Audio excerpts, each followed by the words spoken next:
Всем привет! Мы продолжаем рассматривать различные журнальные издания и также продолжаем рубрику под названием Chevrolet Collection, где вам показываю одноименные автомобили в масштабе 1 к 43, которые выходили в рамках бразильской журнальной серии. И сегодня я хочу вам показать довольно необычный автомобиль для внутреннего рынка. Это Chevrolet Opala Diplomata, которая копирует прототип 92 года. И данный автомобиль пользуется огромной популярностью в Бразилии, и модификация Дипломата — это самая дорогостоящая машина на рынке, и вообще серия Opala довольно разнообразна. Туда входили не только четырехдверные седаны, но и универсалы, и двухдверные спортивные автомобили, и эти машины сделаны на базе Opel, правда, у них совершенно другой дизайн. И это спорный автомобиль в плане дизайна, я бы не назвал эту машину очень красивой, но все же что-то в ней есть, очень стремительный силуэт, и в чем-то мне эта машина напоминает старые Ягуары. И уже говорил, я начал собирать эту коллекцию совершенно случайно, и в одном европейском магазине искал пикапы марки Chevrolet. И наткнулся на эту журнальную серию, и ее продавали за разную цену в Европе.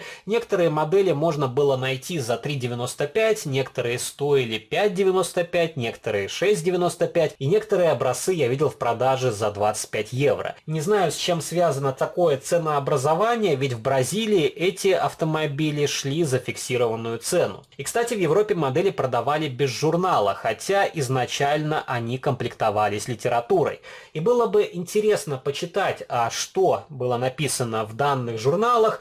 Я в интернете не нашел данных экземпляров в электронном виде, поэтому рассказать о своих впечатлениях по поводу журнала я вам не смогу. И у меня в коллекции не так много этих машин, и для тех, кто не смотрел предыдущие видеоролики, немножко расскажу, что из себя представляет бразильская журнальная серия. Она стартовала в 2015 году, уже завершилась к 2019 году, и изначально планировалось 40 выпусков, но, как принято, серия была продлена до номера 71, и помимо регулярных выпусков, подписчиков баловали и спецсериями, в которую входили различные кареты скорой помощи, полицейские машины, спецавтомобили, как, например, эвакуаторы, и были обычные пикапы только с грузом в кузове. И довольно интересная серия, конечно, она скромная по сравнению с российским изданием «Автолегенды СССР». Я думаю, журнальную серию от Agostini никто не переплюнет, но, на мой взгляд, такое огромное количество, как в российской серии, ни к чему, потому что после 200-го выпуска пошла просто перепаковка нераспроданных остатков из других журнальных серий.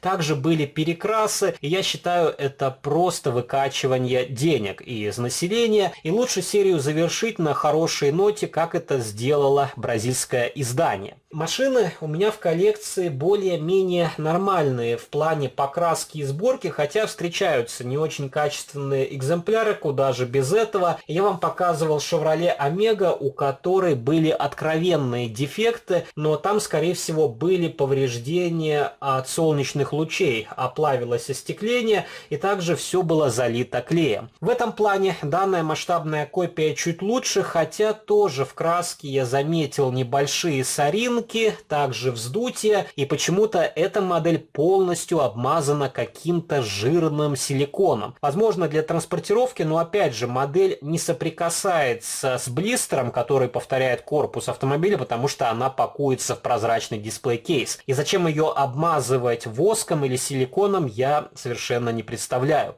И что меня порадовало в данной журнальной серии, так это упаковка. Очень стильный дисплей-кейс с подставкой под углом. И, например, если взять самый дешевый выпуск в Европе, который продают за 3 евро 95 центов, то подобные издания вы можете покупать только ради коробочки. Если отдельно покупать дисплей-кейс, похожий по дизайну, он вам обойдется в 5-6 евро. И вы можете выкинуть модель и прикрутить сюда необходимое изделие, у которого изначально не было своей упаковки. Также модель дополнительно пакуется в блистер с черной подложкой. Написано, что это изделие изготовлено в Китае. Также есть информация об импортере. И на задней стороне также есть памятка о том, что эта модель сделана по лицензии General Motors. И помимо Opala 92 года, в рамках серии Chevrolet Collection предлагалась более ранняя модификация 88 года. Машина была окрашена в золотистый цвет, и от этого варианта ее отличали другие передние и задние бампера, колесные диски, также осветительная техника и немножко отличался салон. А корпус по большому счету точно такой же, и это дальнейшее развитие предыдущего автомобиля. И Opala также предлагалась и в варианте полиция, правда, она выходила не в серии Chevrolet Collection, а, по-моему, полицейские машины мира. И такая модель также, возможно, встречалась в коробочке X Models. Правда, в продаже в Европе я такого автомобиля ни разу не видел. Хотя в некоторых источниках пишется, что это продукция IXO. Спорить не буду, опять же, снизу нету какой-либо информации. Можно посмотреть, как сделан интерьер. Все из пластика, окрашенного в массе. Присутствует рулевое колесо, селектор автоматической коробки передач. Можно разобрать модель, окрасить сиденье, панель приборов, также другие элементы. Но опять же, это время затраты и финансовая составляющая, ведь нужно найти подходящую краску, аккуратно все покрасить, и не каждому это под силу. Дверные ручки просто обозначены черной краской, как и воздуховоды на задней стойке. Присутствуют декоративные шильдики золотистого цвета, вполне хорошие колесные диски со сквозными отверстиями, и по центру нанесен значок Chevrolet. Покрышки тоже более-менее нормальные, правда, отсутствует боковая маркировка, но вполне хороший протектор. И визуально резина попадает в 43 масштаб, во всяком случае ничего не вызывает отторжения. И если вы посмотрите на оформление передней части, то у этого автомобиля вполне хорошая светотехника. На стекляшках присутствуют рассеиватели, также подложка в хроме, и виднеются небольшие лампочки. И отсутствуют пресловутые черные точки, так называемые рыбьи глаза. И почему в бразильской журнальной серии могут делать нормальную светотехнику, а в современной российской журнальной серии светотехника с черными точками? И, кстати, если вы присмотритесь, то заметите отсутствующее зеркало с правой стороны. И эта деталь была в комплекте, только куда-то потерялась. И я потом уже заметил, что у автомобиля оплавлено боковое стекло, как в варианте Chevrolet Omega. И, скорее всего, этот автомобиль тоже стоял где-то в киоске под открытым солнцем. И потом нераспроданные остатки собрали в кучу и отправили в Европу.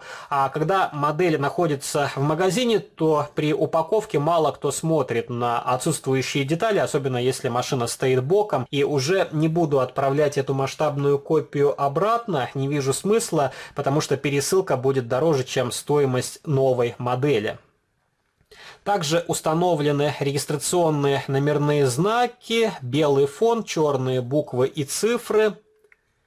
И можно посмотреть, как сделана задняя часть. Фонари из прозрачного пластика, окрашенные красным лаком, и поверх обозначили черной краской поворотники. Скорее всего, на настоящем автомобиле они дымчатого цвета, и такая мода была в 90-х годах, но решили сделать упрощение и просто все окрасили черной краской. Также присутствует шильдик 4.1, надпись Chevrolet, и личинка замка выделена серебристым цветом. И давайте открутим модель от подставки, посмотрим, как у нее сделана нижняя часть. И уже говорил в предыдущих видеороликах, в плане проработки днища эти модели уступают российскому изданию, и очень схематично изображена передняя балка, задний мост, выхлопная труба, что-то похожее на карданный вал и коробку передач, но присутствует топливный бак и ниша под запасное колесо. И задняя часть глушителя — это отдельный элемент. При желании его можно демонтировать, окрасить серебристой краской, тогда он тоже добавит модели более реалистичный вид. И могу открутить плашку днища и показать, как сделан салон. И, конечно, преимущество этих моделей в том, что днище на винтиках, если вы захотите доработать изделие из полимера, то преимущественно там все будет залито клеем. А тут вы можете беспроблемно разобрать масштабную копию. И вот так выглядит салон. Вполне симпатичные сиденья. Еще раз повторюсь, при желании их можно окрасить, как и дверные карты.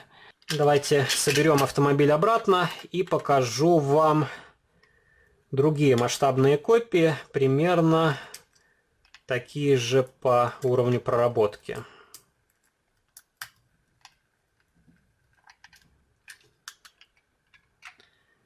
Могу вам показать Opel, который уже демонстрировал в рамках данной рубрики. И как раз можно посмотреть на габаритные размеры. Chevrolet Opala чуть-чуть длиннее, правда колесная база у нее даже чуть меньше. У машин похожа осветительная техника, правда Opel выглядит более аэродинамичным. И вот так выглядят задние части. И могу вам показать советский автомобиль ГАЗ-3102 «Волга». Он примерно такой же по габаритным размерам. Правда, «Волга» чуть шире, и «Шевроле» выглядит более спортивно из-за того, что у нее сильно выдается капот и багажник. Еще раз повторюсь, довольно спорный дизайн, но машина очень индивидуальна и своеобразна. И вот так сделана проработка ходовой части. И как раз наглядно видно, у «Волги» лучше проработано днище. Могу вам показать более современную «Волгу» ГАЗ-3105.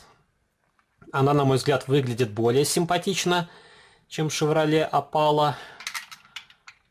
И «Волга» чуть-чуть крупнее. Она пошире, подлиннее и повыше. А проработка днища примерно такая же. Тоже все очень сильно упрощено. И могу вам показать Татру. Этот автомобиль уже с задней моторной компоновкой, но тем не менее он примерно такого же класса.